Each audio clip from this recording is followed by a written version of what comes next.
Good afternoon to you.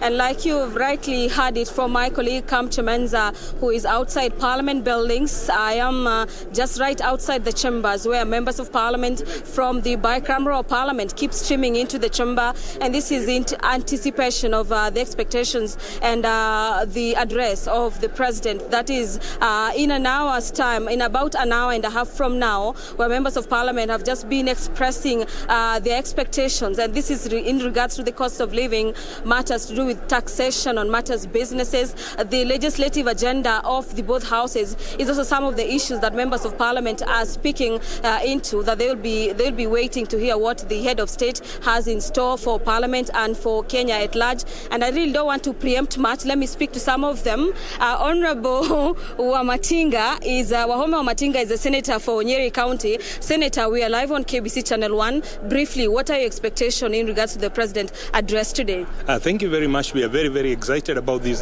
today's address, because we know we've come from the campaign trail. There are a lot of things in our agenda that we promised our people. We know that we got an economy that's almost on its knees.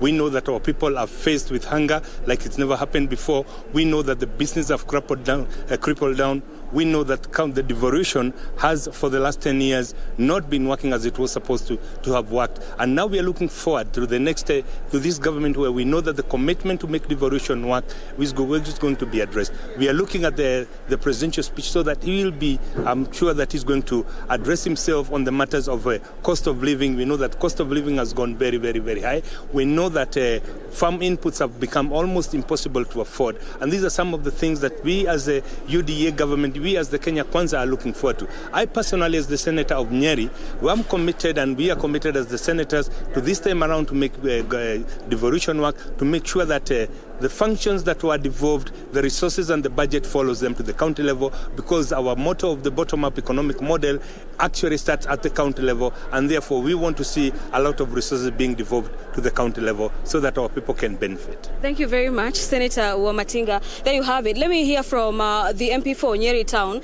We understand one of the agendas of the UDA government, or the Kenya Kwanza government, is making it easier for people in business and the hustler agenda to get to and to make sure that the businesses are not crippled down, and matters to do with the cost of living is brought down to some extent. What are your expectations in regards to today's address?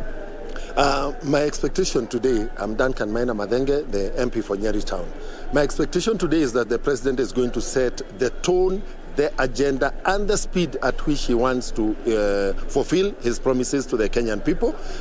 We call it the plan and the bottom-up economic model. Already the President has started unlocking the access to the hustler.